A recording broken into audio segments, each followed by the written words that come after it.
Hi, I'm Brad Allen from bradallendrums.com, and today we're going to talk about the French grip. I first became aware of the French grip when I was in college. My college professor showed me this, and basically this is a very useful technique for playing up-tempo jazz, among other things. And at the time he showed me this, I was really listening a lot to an album by Miles Davis called Four and More, and it featured Tony Williams on the drums. And Tony Williams, at the time he made that album, was 17 years old, and he could play these just blazing fast patterns on the ride cymbal. And at the time, I didn't understand how he could play that fast. And so I discovered that part of the technique for that, or part of the secret, was playing with a French grip rather than the matched or the German grip. And so that's what we're going to talk about today. The French grip can be used for other things as well. And developing the French grip will also help you with your matched grip because it develops your fulcrum. So anyway, give you a kind of a comparison here. First of all, the matched grip, you have the backs of your hands up, and you hold the drumsticks in this manner. Most people are familiar with that. The French grip, you actually turn your thumbs up. And so this is your basic grip. And as I said, it allows you to play a lot faster. It's good for short bursts. It's not as good for endurance. But anyway, if you want to play patterns like this on the ride cymbal, that's very hard to do with a matched grip. I can do it, but it's not as clean. So anyway, there's several steps to mastering this. I've kind of broke it down to 5.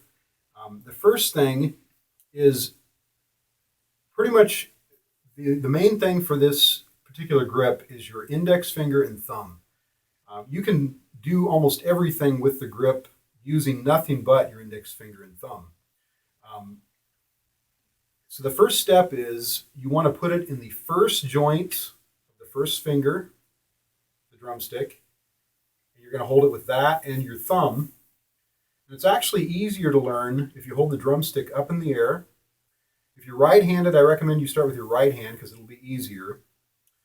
And then the important thing is to learn to move the stick using nothing but that finger. So it's not a tight grip, but it is controlled. And it's just easier to learn up in the air just because of the angle and physics. It also is very useful to practice upside down like this. That creates a counterweight. And again, it's just much easier to develop that. So practice like that. And once you get a feel for it with your dominant hand, try it with the other hand. That's step 1. Step 2 is going to be to bring the stick down to the drum. And you're going to practice short bursts of notes. Basically, it's like this. Notice again, I'm only using, for now anyway, just that one finger and thumb. See how fast you can work that up? That's step 2. Practice that with both hands. The third step is going to be, you're going to add the other fingers to the stick. So again, practice up in the air. You're going to bring the second and third fingers onto the stick. You can bring the pinky on there. The pinky's just kind of along for the ride. You definitely don't want the pinky to get in the way because the pinky really doesn't help. It's still mostly that finger. For playing certain things, you're going to use this finger as well, the middle finger, and sometimes the ring finger. So practice with those fingers on the stick. And again, practice upside down, practice this way, off the drum. Just get a feel for it. Make sure you got the motion correct. Again, very little wrist. It's almost all fingers. Then you're going to bring it back down here, and you're going to practice another pattern. It's going to go like this. It's going to go.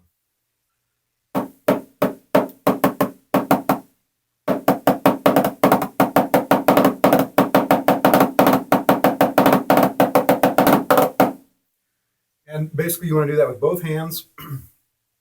You're going to start slow and work it up. What I was actually doing there, for the eighth notes, I'm using the fingers to manipulate the stick, like that.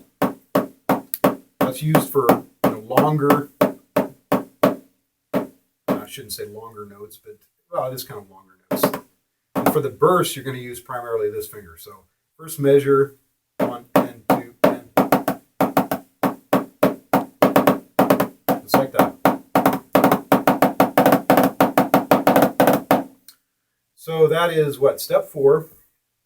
Step 5 is you're going to practice the same exercises on a ride cymbal. The reason I recommend starting on a practice pad or a snare drum instead of a ride cymbal is you actually get more bounce off the practice pad and the snare drum, and it's easier to learn the technique. And then once you do that, you can move it over to the ride cymbal and practice the same type of patterns. There's other patterns you can practice as well, but if you practice what I just demonstrated in this video, that covers about 99% of what you're going to want to do with that particular grip.